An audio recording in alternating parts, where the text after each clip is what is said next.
Okay guys, is how to take these things off without taking a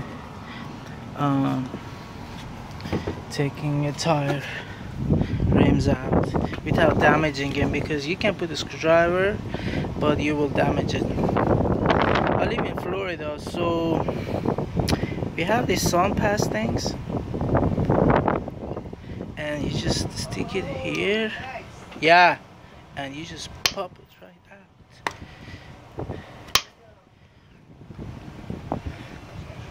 Yeah, try it a couple times, and yes, you will get it finally.